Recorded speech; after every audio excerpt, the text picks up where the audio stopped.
नमस्कार my dear friends, मैं Himanshu Sharma, Saraswati classes Roorkee.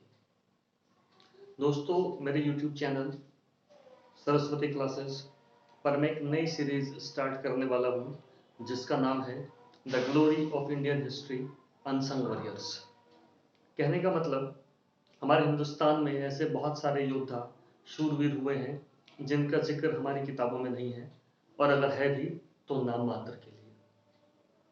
आप देखेंगे हमारा हिंदुस्तान का जो इतिहास है उसको समाप्त कर दिया गया और या उसको ऑल्टर कर दिया गया। कुतुबुद्दीन ऐबक ने जब इंडिया पे अटैक किया तो उसका सेनापति बख्तियार खिलजी ने नालंदा विश्वविद्यालय को ध्वस्त किया और उसका जो पुस्तकालय था उसमें आग लगा दी। लगभग 6 महीने तक वो आग जलती रही और जितना भी हमारा टेक्स्ट था, जिनसे हमें जानकारी मिलती थी हिंदुस्तान के गौरवमय इतिहास के बारे में, वो सब समाप्त कर दिया गया और अपना इतिहास लिखा गया। और वही इतिहास आज हमें पढ़ाया जा रहा है, जबकि हमारा जो इतिहास रहा है वो एक तरीके से समाप्त कर दिया गया है। हम मोहम्मद बिन कासिम को जानते हैं, हम महमूद गजनवी को जानते हैं, हम गौरी को जानते हैं, खिलजी को जानते हैं, कुतुबुद्दीन ऐबक को जानते हैं, लेकिन क्या हम बप्पा रावल के बारे में जानते हैं? क्या हम ललितादित्य मुक्तापीड़ जम्मू कश्मीर उनके बारे में जानते हैं? हमें केवल पढ़ाया जाता है कि त्रिकूट संघर्ष में 3 भारत के साम्राज्य हैं, आपस में लड़ रहे हैं कन्नौज के लिए। संस्थापक कौन है, राजधानी कौन सी है, किसने कौन सी उपाधि धारण की, बस हम ये रट रहे हैं क्योंकि पेपर में पूछता है। लेकिन क्या हमने कभी इनकी तह में जाने की कोशिश की है कि हमारा इतिहास है क्या एक्चुअली? एक छोटा सा क्वेश्चन आपके लिए छोड़ता हूं। भारत पर पहला मुस्लिम आक्रमण अरबियों ने किया था 711, उबैदुल्ला, असफल आक्रमण था।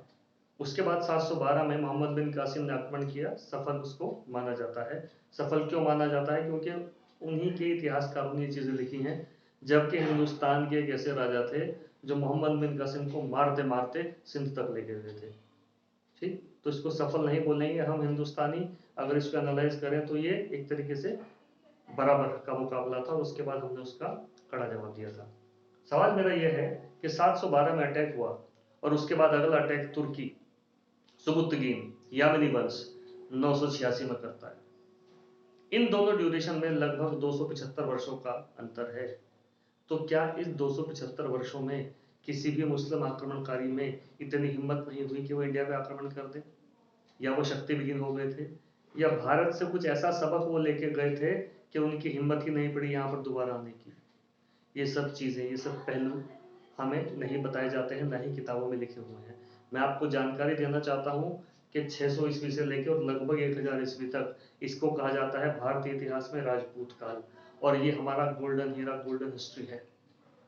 इसमें एक से एक योद्धा, एक से एक शूरवीर पैदा हुए हैं, भले ही आपस में वो लड़ते रहे, वो लड़ाई कहाँ नहीं होती, साम्राज्य के लिए हर जगह होती है, लेकिन जब भी इस देश के ऊपर खतरा आया वो सब एक होकर लड़े। इन सब चीज़ों से अवगत रूबरू मैं आपको कराऊंगा और भारत के इतिहास के बारे में मैं आपको बताने का प्रयास करूंगा। तो दोस्तों, यही सब चीज़ें आप तक लाने के लिए मैं ये सीरीज डिज़ाइन कर रहा हूँ बहुत मेहनत से, the glory of Indian history unsung warriors.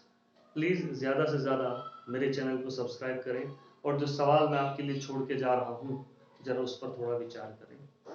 इस मिट्टी में एक से एक योद्धा पैदा हुए हैं जिनकी जानकारी हमें नहीं है, उनका खून इस हवा में आज भी दौड़ रहा है, उनका रक्त इस देश की मिट्टी में मिला हुआ है, तब आज हम स्वतंत्र घूम रहे हैं। ठीक, हम सिकंदर के बारे में पढ़ते हैं, हम एक से एक बाहरी योद्धा के बारे में पढ़ते हैं, पर हमें अपना पता ही नहीं है। उन्हीं सब योद्धाओं से मैं रूबरू आपको कराऊंगा, ये मेरा वादा है। मेरे साथ जुड़े रहें। मैं हिमांशु शर्मा, सरस्वती क्लासेस रुड़की, मेरे साथ कनेक्ट रहें। Thank you so much.